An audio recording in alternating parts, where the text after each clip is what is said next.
Assalamualaikum warahmatullahi wabarakatuh. Perkenalkan, nama saya Monika Yashna Kusuma Saputra. Saya dari FM21C dengan nomor induk mahasiswa 21416248201055. Di sini saya akan menerangkan atau menjelaskan materi dari mata kuliah Anatomi Fisiologi Manusia, yaitu tentang jaringan otot. Otot memiliki kemampuan untuk berkontraksi, memungkinkan otot untuk melakukan berbagai fungsi, yaitu fungsi pergerakan, stabilitas, kontrol dan saluran tubuh, menghasilkan panas. Secara individu, tubuh manusia memiliki lebih dari 600 otot. Tulang dan persendian tidak menghasilkan gerakan. Otot menyebabkan tulang dan struktur pendukung bergerak dengan bergantian antara kontraksi dan relaksasi. Pada fungsi pergerakan, terdapat otot rangka atau skeletal muscle, otot polos atau smooth muscle, otot jantung atau cardiac muscle. Pada otot rangka, melekat pada tulang oleh tendon, sambungan silang sehingga ketika otot berkontraksi, tulang yang melekat padanya dapat bergerak. Untuk otot polos, ditemukan pada dinding organ, kontraksinya menghasilkan pergerakan isi organ. Dan untuk otot jantung, menghasilkan kontraksi atrium dan ventrikal, memompa darah dari jantung ke pembuluh darah. Otot rangka memiliki bentuk terdiri dari banyak serabut, intinya terletak di tepi atau di pinggir, terdapat garis gelap dan terang. Panjang otot rangka bervariasi antara 101 sampai 40 mikrometer. Sedangkan tebalnya antara 10 sampai 100 mikron. Setiap serabut otot rangka dilapisi oleh sarkolema. Otot rangka berlokasi pada semua otot yang melekat pada tulang. Otot lidah, langit-langit atau palatinum, faring, ujung esofagus. Inervasinya sistem syaraf kraniospinal yang bekerja menurut kehendak individu. Aksinya yaitu kontraksi cepat berlangsung sebentar. Untuk otot polos, bentuknya seperti gelendong, panjang, ramping, pipih, dan langsing. Setiap otot memiliki satu inti nukleus di tengah. Sitoplasmanya terdiri dari sarkoplasma yang mengandung miofibril atau elemen yang mampu berkontraksi sehingga dapat bergerak. Panjang otot polos bervariasi antara 15 sampai 500 mikron, tergantung lokasi. Paling pendek yaitu ada di pembuluh darah, paling panjang yaitu uterus atau rahim. Lokasi otot polos terdapat pada alat atau daerah organ yang berongga, saluran pencernaan makanan, batang tenggorokan, bronkus, pulmo, uterus, kantung urin, kantung empedu, pembuluh darah. Inervasi atau persyarafan sangat dipengaruhi oleh sistem saraf otonom. Untuk otot polos, peningkatan kerja otot polos seperti gerak peristaltik dilakukan oleh syaraf parasimpatis, sedangkan penghambat kerja otot polos dilakukan oleh syaraf simpatis. Aksinya yaitu kontraksi lambat, berlangsung lama dan kadang-kadang ritmis. Selanjutnya yaitu otot jantung. Bentuknya terdiri dari beberapa serabut otot yang bercabang dan bersatu dengan serabut di sebelahnya. Anastomosoma atau sincitium mempunyai garis gelap dan terang. Intinya di tengah. Pada interval tertentu terdapat keping-keping interkalar. Pada interkalar disk terdapat jaringan Purkinje yang berfungsi mempercepat penghantaran impuls. Lokasinya hanya ada di jantung. Inervasi sistem syaraf otonom, aksinya kontraksi otomatis dan ritmis. Untuk otot jantung, peningkatan denyut jantung sangat dipengaruhi oleh sistem simpatis, oleh saraf simpatis. Sedangkan pengurangan denyut jantung sangat dipengaruhi oleh saraf parasimpatis.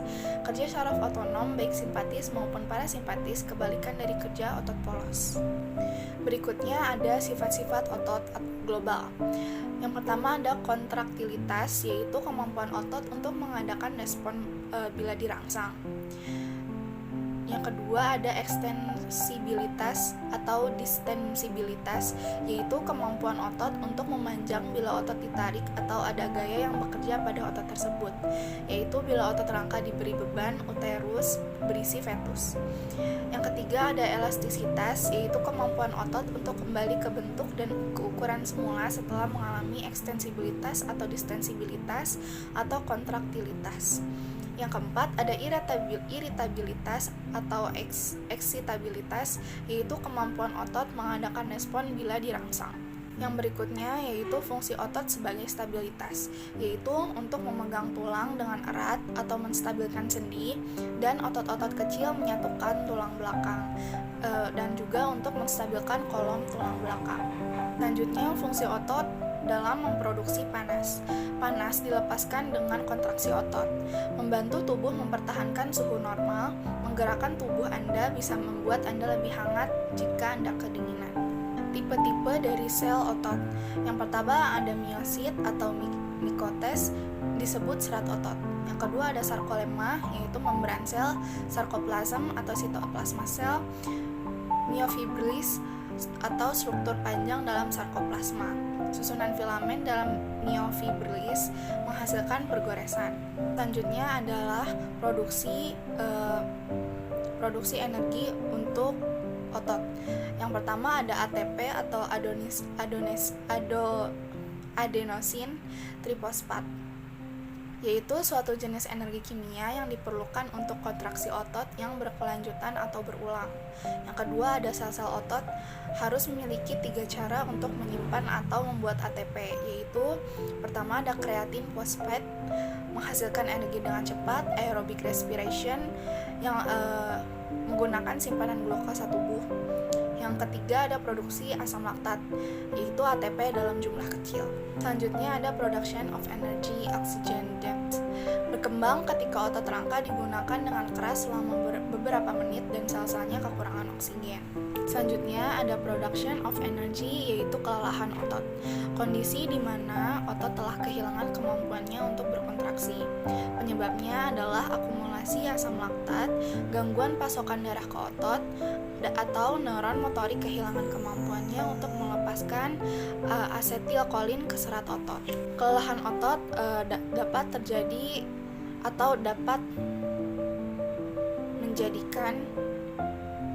mengakibatkan kelelahan otot dapat mengakibatkan kejang dan keseleo otot, yaitu strain atau kejang, cedera karena otot atau tendon yang terlalu meregang, terkilir atau sprains, cedera yang lebih serius yang menyebabkan robeknya tendon, ligamen, dan atau tulang rawan sendi.